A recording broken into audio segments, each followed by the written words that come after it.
Getting Over It is a game about failure.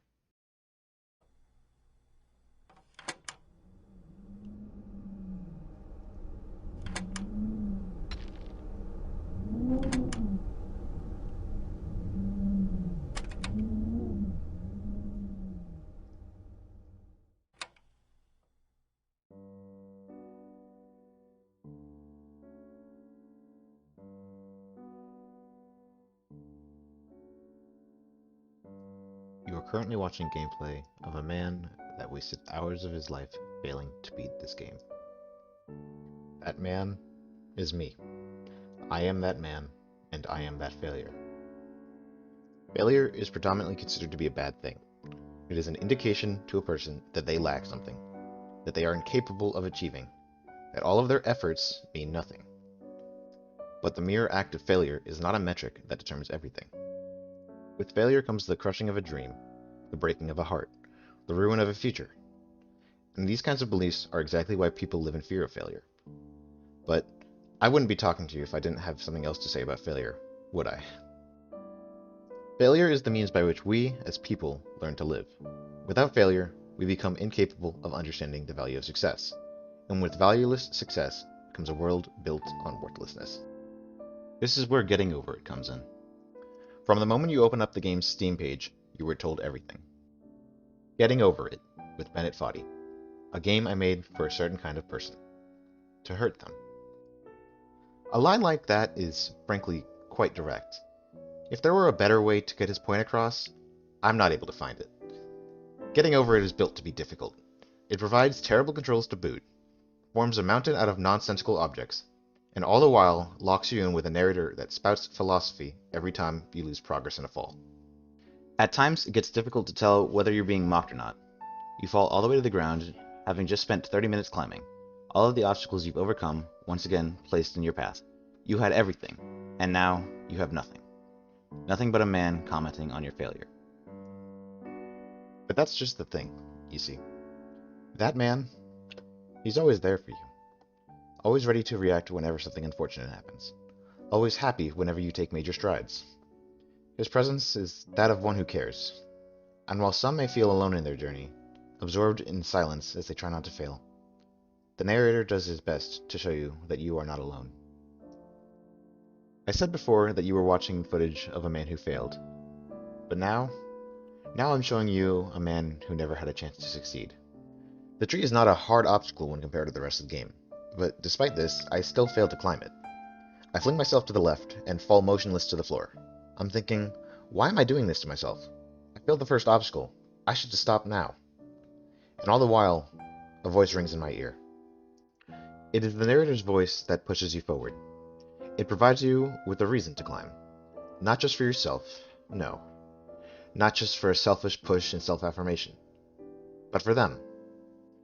And for that, well, there's comfort in that.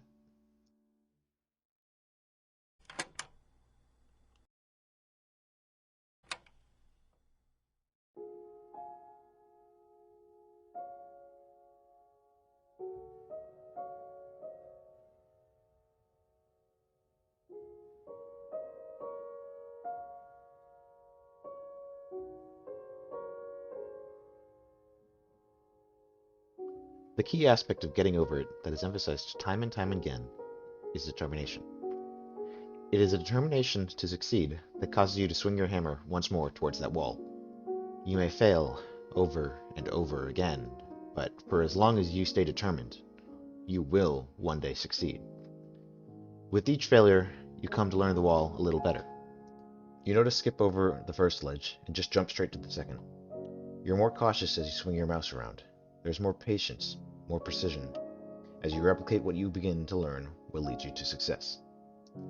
And then it happens, and for a moment, everything was worth it, as you sit quietly at the top, basking in your minor victory.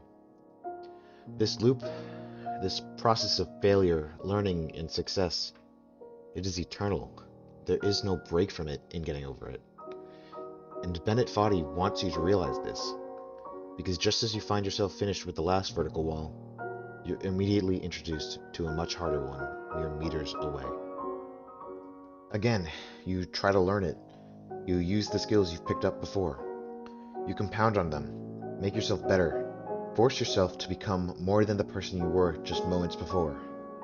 And all the while, the narrator watches, waiting for you to succeed, feeling sorrow as you fail, hoping for nothing more than to see you complete what he has created. With getting over it, it's not a matter of if you can do something. It's a matter of when you'll be able to do something. You could fail at something a million times over, but the one time you get it, you remember it. And at some point, you stop caring about what you're climbing over. Whether it's a slide, cardboard boxes, a staircase, or even a security camera placed randomly on the side of a wall.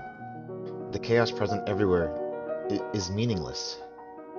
These things are placed haphazardly without reason, and the only thing that matters to you now is your need to prove yourself.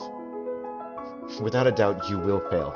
You will fail countless times, lose more progress than you've ever even thought possible. Time and time again, wish you were playing a different game, wondering why you ever let his voice convince you to try again.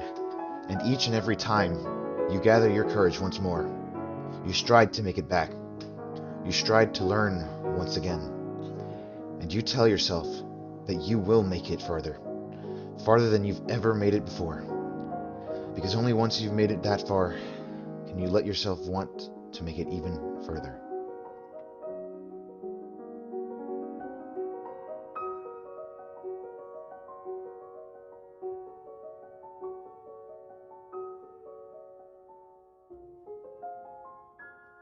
At some point, Fadi makes a point about cultural trash.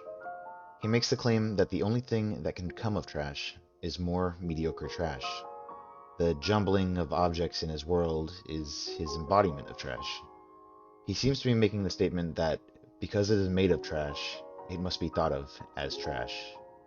And certainly, if one were to have any sort of artistic eye solely constricted to visual beauty, they would agree with him here. His mountain was not meant to be easy on the eyes, and that's pretty undeniable. But here, I deny him of his claims.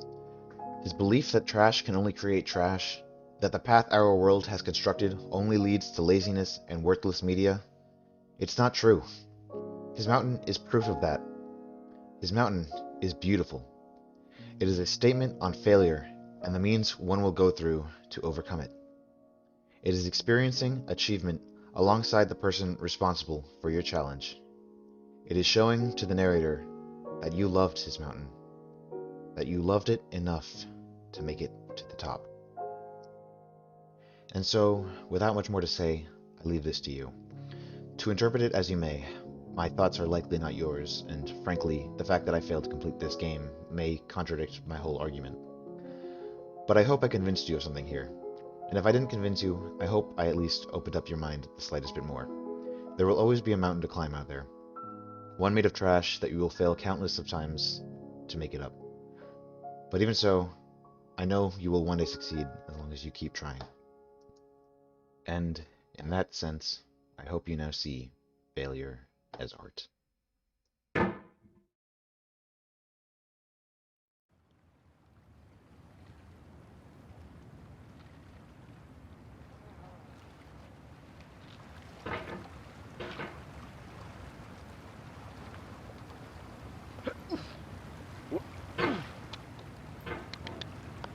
There's no feeling more intense than starting over.